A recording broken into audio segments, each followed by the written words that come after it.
depan mata orang tuanya, beliau menangis. Anaknya kaget, ayah kenapa nangis? Apa sakit lagi? Kata beliau, saya bukan sakit lagi, tapi aku heran terhadap perilaku anakku. Ini baru saja seorang dokter ini membantu dalam cara operasi dan berdarah. Kalian begitu luar biasa berterima kasih dan bersyukur. Sampai biaya 2 kali lipat diberikan kepada seorang dokter itu. Aku sudah 60 tahun lancar-lancar saja, tanpa merasa beban, tanpa merasa susah. Siapa yang membantu saya selama 60 tahun?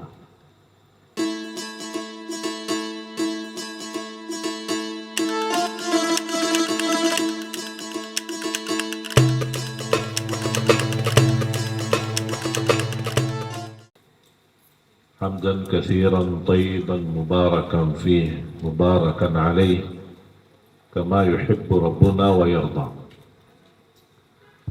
يا ربنا لك الحمد كما ينبغي لجلال وجهك الكريم ولعظيم سلطانك،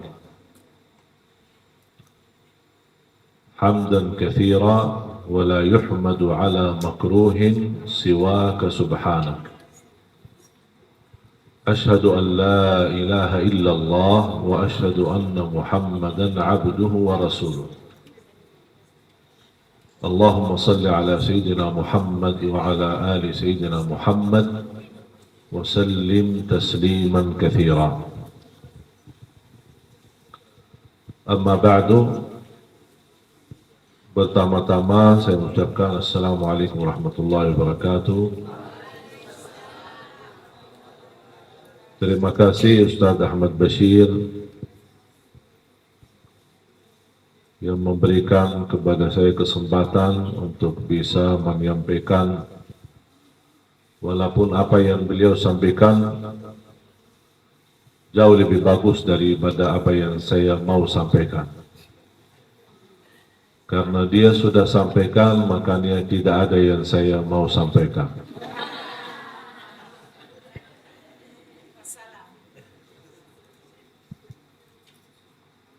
Memang bahasa Ustaz Ahmad Bashir jauh lebih lancar daripada saya. Maklum, beliau asli Indonesia, saya asli Arab. Arab Madinah, bukan Arab Tanah Abang. Tapi subhanallah bisa sedikit-sedikit belajar,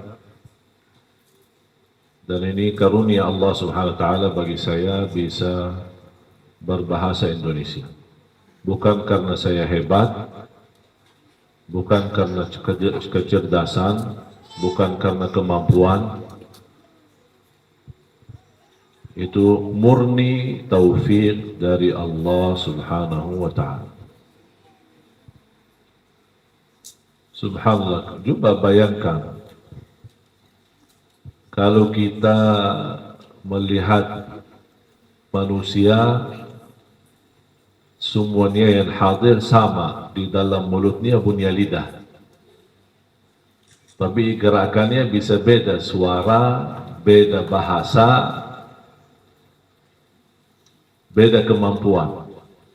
Padahal mulut sama, lidahnya sama, giginya sama. Itu salah satu dahsyat kebesaran Allah Subhanahu wa ta'ala. Membuat lidah ini di tengah tulang yang kuat, bibir yang menutupi mulutnya. Lidah adalah bagian dari daging, tapi begitu digerakkan keluar bahasa yang berbeda. Lidah Arab, lidah Indonesia, lidah Barat, lidah Timur. Subhanallah. Wa ikhtilafu alsinatikum wa alwanikum. Allah menciptakan manusia dengan perbedaan ucapan lisannya, perbedaan warna kulitnya. Dan itu tanda kebesaran Allah Subhanahu wa Ta'ala. Makanya saya setiap diberikan oleh Allah kemudahan menyampaikan ceramah, menyampaikan sesuatu, saya selalu ingatkan diri saya, hei Ali Jabir, itu dari mana kamu bisa gerakkan lidah keluar bahasa Indonesia? Sedangkan kalau saya bersama istri, gerakkan lidah juga, tapi keluar bahasa Arab. Tidak pernah tercampur. Tidak pernah ngomong sama jamaah bahasa Arab, saya kira jamaah istri saya. Dan saya tidak pernah berbicara di depan istri saya berbahasa Indonesia, saya kira istri adalah jamaah saya. Tidak pernah kebalik.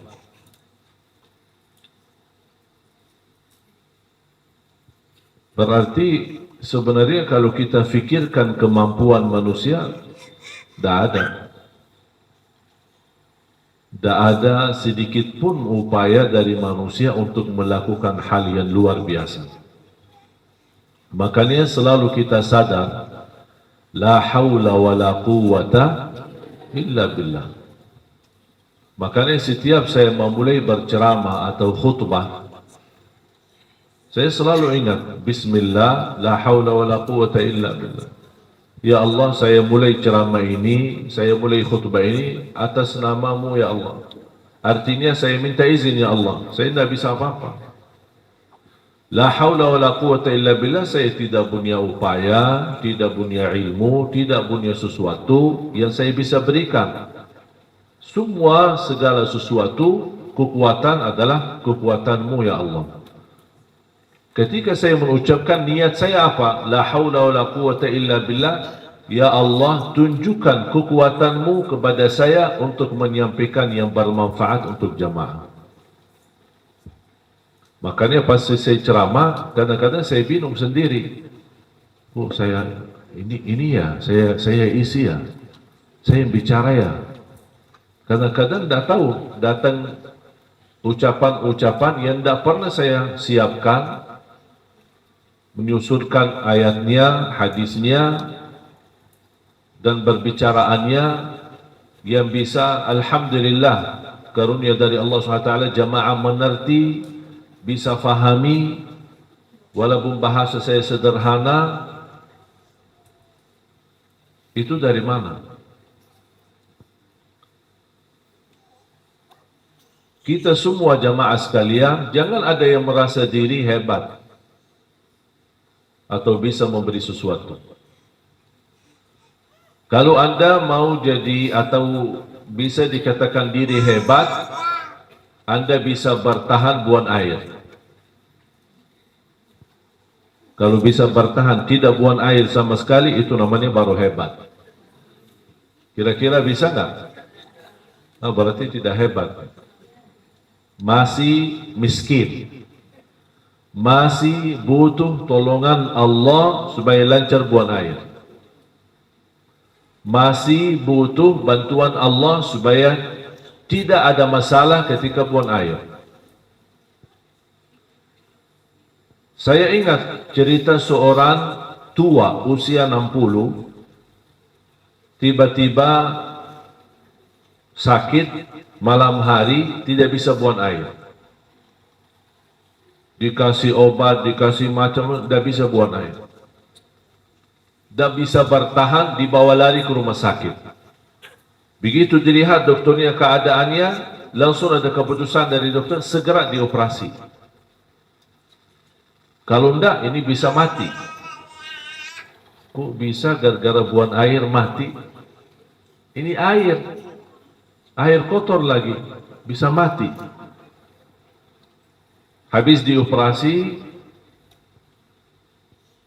coba bayangkan, dibelah, darah keluar, macam-macam masalah yang dia hadapi, kesulitan, kesusahan, sampai berhasil melancarkan buang air melalui selang-selang yang dipasang seperti itu. Anaknya melihat keadaan bapaknya habis dioperasi dan dibelah berdarah, mereka berterima kasih seperti orang kepada dokternya, seperti orang memberikan sesuatu yang dahsyat. Mereka datang kepada dokter, terima kasih Pak Dokter, terima kasih bantu ayah kami, terima kasih bisa lancar, terima kasih. Sampai biaya operasi dikasih 2 kali lipat. Kelebihannya buat Pak Dokter katanya, kami saking senang atas upaya dan bantuan daripada dokter untuk membantu ayah kami supaya bisa membuang air. Tiba-tiba begitu peristiwa ini terjadi di depan mata orang tuanya, beliau menangis. Anaknya kaget, ayah kenapa nangis? Apa sakit lagi? Kata beliau, saya bukan sakit lagi, tapi aku heran terhadap perilaku anakku. Ini baru saja seorang dokter ini membantu dalam cara operasi dan berdarah. Kalian begitu luar biasa berterima kasih dan bersyukur. Sampai biaya 2 kali lipat diberikan kepada seorang dokter itu. Aku sudah 60 tahun lancar-lancar saja, tanpa merasa beban, tanpa merasa susah. Siapa yang membantu saya selama 60 tahun? Kalau kita hanya ingin bersyukur, berarti kita belum mampu tumbus syukur nikmat lancar buang air. Itu aja, satu belum selesai, belum lunas mensyukuri nikmat itu. Coba kalau saya hitung nikmat yang lain, nikmat berfikir, nikmat mata.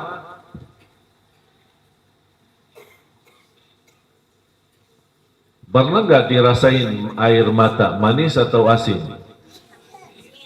Hah? Yakin? Coba nangis terus, dirasain sendiri? Hah? Atau pas nangis lidahnya biar tahu rasanya gimana? Manis atau asin? Tapi pernah nggak bertanya diri, mengapa air mata kita tidak manis? Kenapa asin? Tahu nggak alasannya kenapa? Supaya tidak basi mata kita. Kalau daging yang kering, orang-orang dulu kan kasih garam kan, supaya bisa bertahan lama. Karena dulu kan tidak ada kulkas. Supaya daging ini bertahan lama dikasih garam atau gula. Kira-kira kalau dikasih gula gimana? Kesumutan. Sama, ini kan mata ini kan lubang. Ini lubang, telinga ini lubang, mulut kita ini lubang. Semut itu kan suka lubang. Kenapa semut tidak pernah datang di lubang mata? Asin. Coba kalau manis, setiap pagi bangun, semut.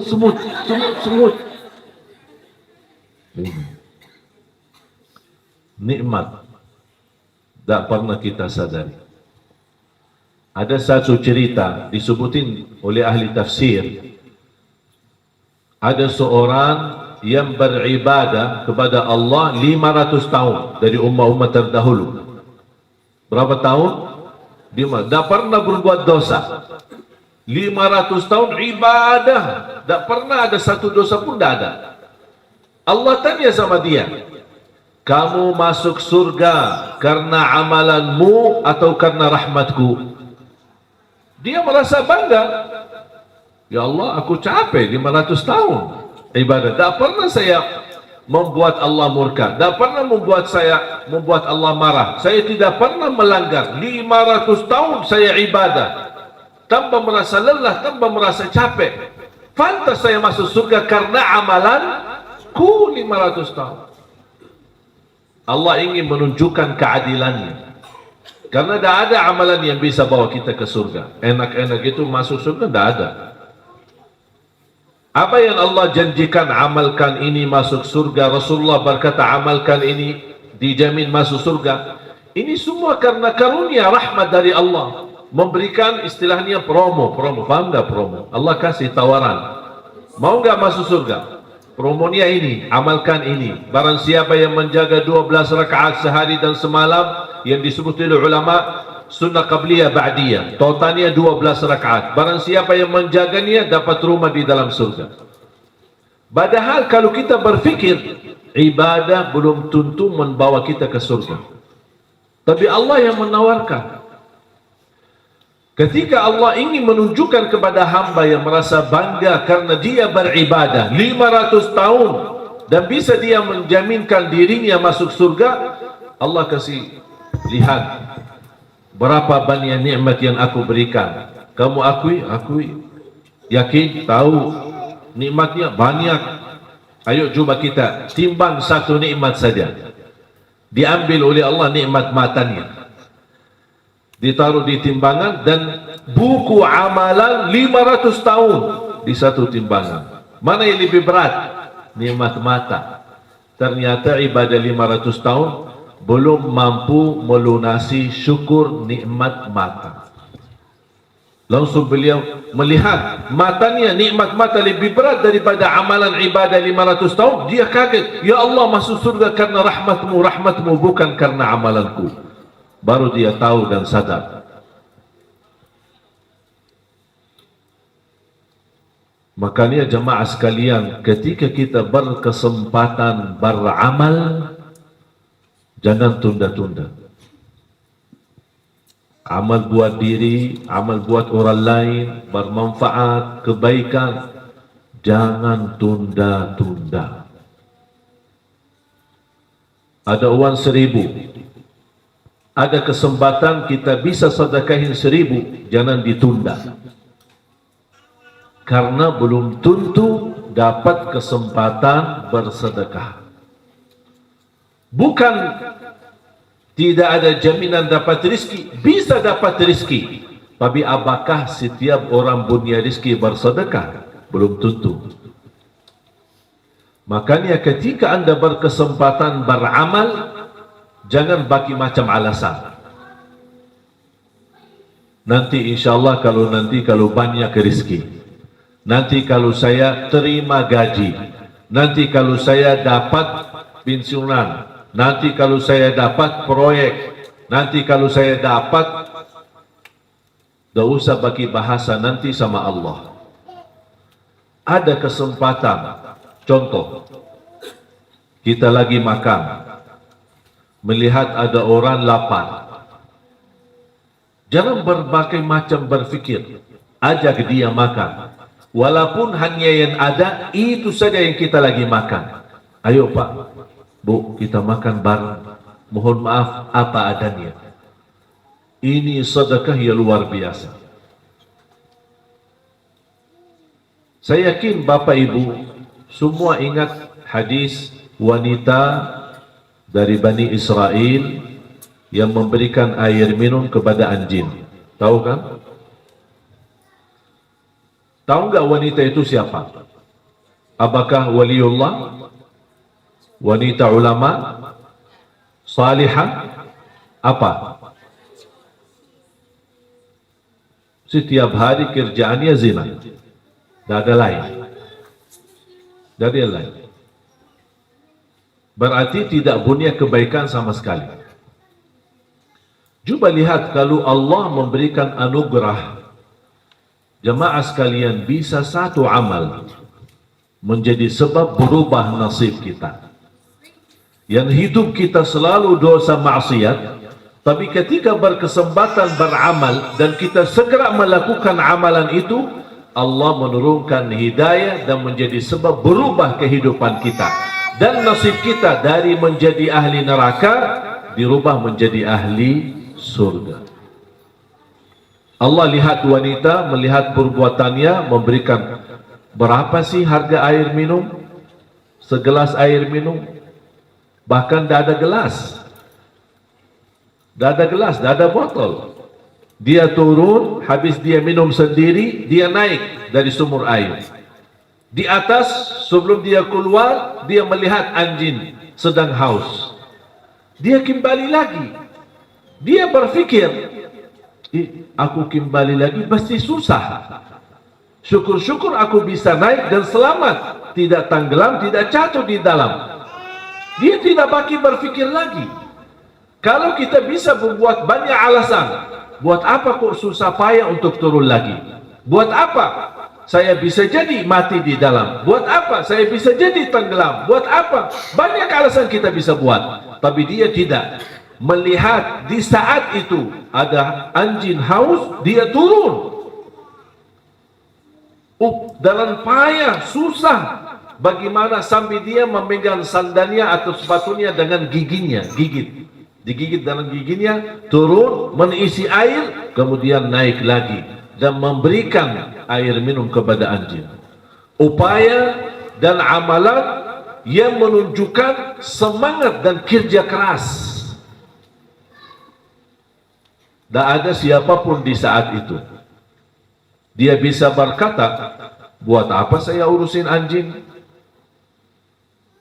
Buat apa saya urusin binatang?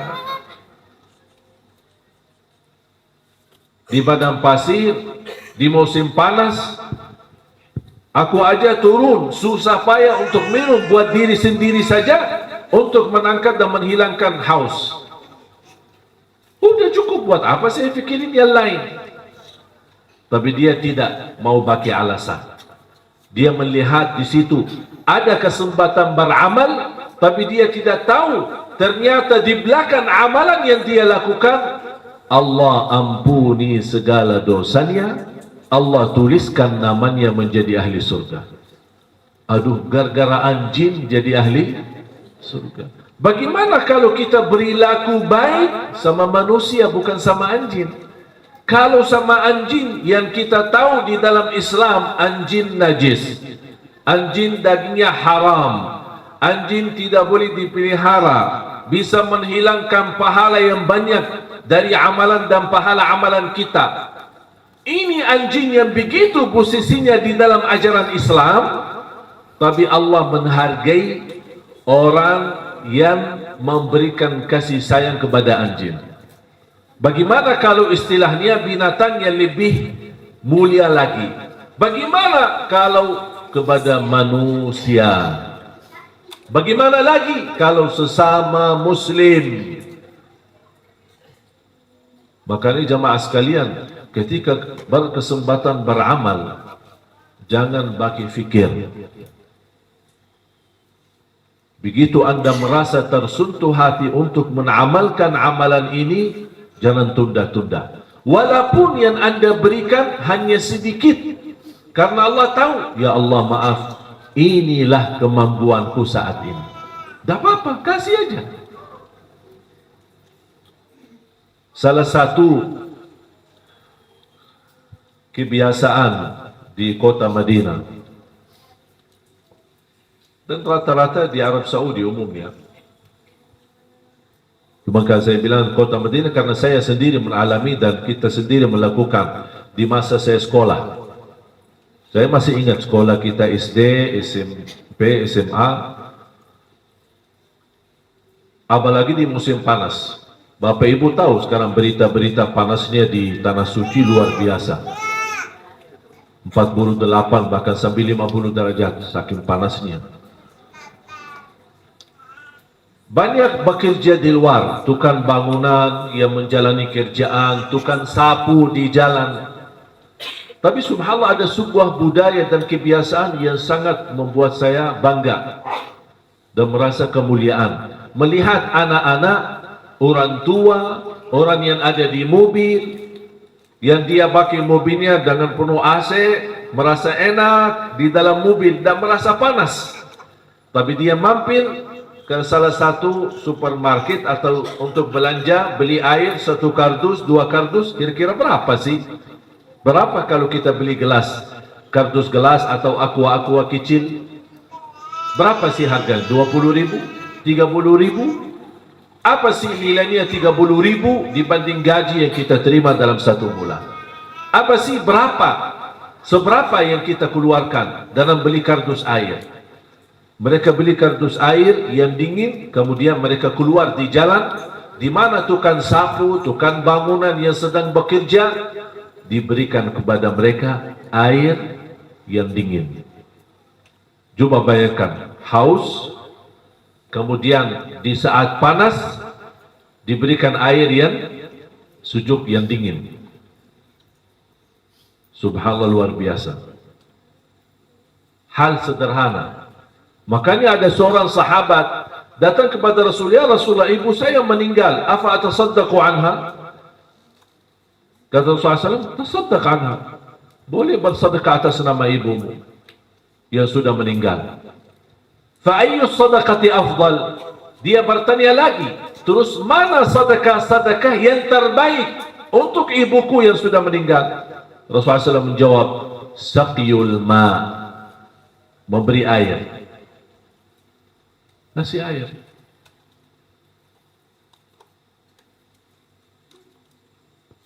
Sederhana tapi luar biasa. Coba sebulan sekali, tidak usah banyak-banyak. Sebulan satu kali beli kardus aqua, dan sambil anda jalan mau kemana, ketemu tukang sapu, kasih. Ketemu orang tukang sampah yang mendorong ini dari mana-mana, jauh-jauh mereka sambil kerinang, kasih air. Itu kan kemampuan. Ada yang mampuannya lebih besar, dia bisa kasih bok nasi misalnya pas jam siang, bok nasi, bok buat makanan pagi atau siang atau malam. Ini kembali kepada kemampuan kita masing-masing. Dan yang bisa menghilangkan haus seorang, insya Allah akan Allah hilangkan hausnya di hari kiamat. Jemaah sekalian dimuliakan Allah Subhanahu wa taala, karena sudah waktu, intinya kalau berkesempatan beramal, jangan tunda-tunda. Ada orang berkata, saya ingin beramal, tapi kemampuan saya terbatas, atau bisa dikatakan tidak punya kemampuan sama sekali untuk beramal. Alhamdulillah masih punya mulut untuk mengajak orang lain. Saya tidak bisa dengan harta sendiri, tapi saya bisa dengan mulut saya sendiri, mengajak orang lain yang saya kenal, yang barangkali kemampuannya lebih daripada saya. Itu juga akan terhitung sedekah atas namamu. Jadi bukan hanya orang yang mampu, kita juga mengajak orang lain, kita terlibat mendapatkan pahalanya. Makanya kita selalu wa ta'awanu 'alal birri wat taqwa, saling mengajak dalam kebaikan. Bukan hanya kita sendiri mengamalkan, tapi kita mengajak orang lain. Bahkan mengajak orang lain kita mendapatkan 2 kali lipat pahalanya buat diri kita, dan karena kita mengajak orang lain kita mendapatkan pahalanya. Waddalu 'alal khairi kafa'ili. Orang yang mengajak kebaikan sama seperti orang yang melakukan kebaikannya sendiri. Ketahuilah jamaah sekalian, hidup kita sebentar, hidup kita singkat. Kemarin seorang sahabat saya, bisa dibilang guru saya, seumuran dengan saya, kita bisa bersama-sama dalam perjuangan Al-Quran. Beliau imam besar Masjid Qiblatain dan sudah berkali-kali datang ke Indonesia. Beberapa hari lalu sibuk dia mengurusi bapaknya yang sedang sakit. Ternyata subhanallah, ketika saya terima kabar, saya kira bapaknya yang meninggal. Ternyata anak yang sedang sibuk urusi bapaknya, dialah yang meninggal di usia yang sangat muda. Dunia ini menurut saya, dengan adanya kematian menghilangkan semua impian-impian duniawi kita. Berjabat, hilang nikmatnya jabatannya dengan kematian. Kekayaan, tak ada artinya kekayaan dengan menghadapi kematian. Semua hilang, bahagia, nikmat yang kita rasa sudah hilang, tak ada artinya. Makanya dunia ini tak ada arti. Mengapa dunia ini tak ada artinya? Karena diakhiri dengan kematian. Makanya kata ulama, apa arti daripada hidup yang ujungnya mati? Apa arti hidup yang ujungnya mati? Arti hidup yang sesungguhnya yang tidak ada kematian sama sekali. Itulah hidup nanti di surga, di akhirat. Itu kalau sudah dibangkit oleh Allah, tidak boleh mati lagi selama-lamanya. Dan kita tinggal milih, mau menjadi neraka, ahli neraka selama-lamanya, atau menjadi ahli surga selama-lamanya. Ketika sudah selesai hisab, ahli neraka masuk neraka, ahli surga masuk surga, Allah Subhanahu wa taala memanggil mereka dan Allah tunjukkan kematian ini dalam bentuk seekor kambing. Al-maut dibentuk dalam seekor kambing dan disembelih kematian itu. Allah tunjukkan, apakah kalian tahu kambing ini apa? Semua jawab, ahli neraka dan ahli surga. Inilah al-maut, kematian. Kata Allah, disembelih kematian itu. Kematian disembelih. Berarti kematian mati. Kematian sendiri mati. Habis itu kata Allah, ya ahlan nar hayatun fala maut, wa ya ahlal jannati hayatun bila maut. Wahai ahli neraka, hiduplah selama-lamanya, tidak boleh mati. Ya ahli surga, hiduplah selama-lamanya, tidak boleh lagi mati. Makanya jamaah sekalian, hidup kita yang sementara di dunia ini, manfaatkan, nikmatilah untuk menuju kehidupan yang lebih lama, yang lebih panjang, yang insyaAllah bahagia, selamat dunia dan akhirat. Semoga apa yang saya sampaikan bermanfaat. Mudah-mudahan kita terus semangat untuk selalu istiqamah mengamalkan kebaikan dengan ikhlas. Jangan anda yang berkata, saya masih belajar ikhlas. Lakukan saja. Apapun amalan salih, lakukan saja. Dan tuluskan niat. Kalau anda merasa belum sempurna, tak apa-apa. Terus beramal lagi, terus beramal lagi, sampai insyaAllah mendapatkan ikhlas yang sempurna. Tapi jangan menjadikan alasan, saya masih belum bisa ikhlas, saya masih belum sempurna, akhirnya kita berhenti beramal saleh. Jangan menjadi alasan, belum bisa ikhlas, amal. Amal lagi, amal lagi, amal lagi, beramal lagi, sampai insyaAllah ujung-ujungnya menjadi orang yang mampu dengan sempurna memberi yang terbaik dengan ikhlas. Qul inna salati wa nusuki wa mahyaya wa mamati lillahi rabbil alamin la syarika lah wa bidzalika umirtu ana minal muslimin. Semoga pertemuan ini membawa berkah untuk kita semua. Ilmu yang sama-sama kita belajar menjadi ilmu bermanfaat, dan mudah-mudahan diberikan oleh Allah kemampuan untuk terus istiqamah mengamalkan amal salih. Istiqamah sampai akhir hayat. Istiqamah sampai dipanggil oleh Allah Subhanahu wa taala dalam keadaan husnul khatimah. Saya tutupi hadis Rasulullah sallallahu alaihi wasallam bersabda, "Inna Allah idza ahabba 'abdan ista'malah." Qalu wa kaifa yasta'miluhu ya Rasulullah?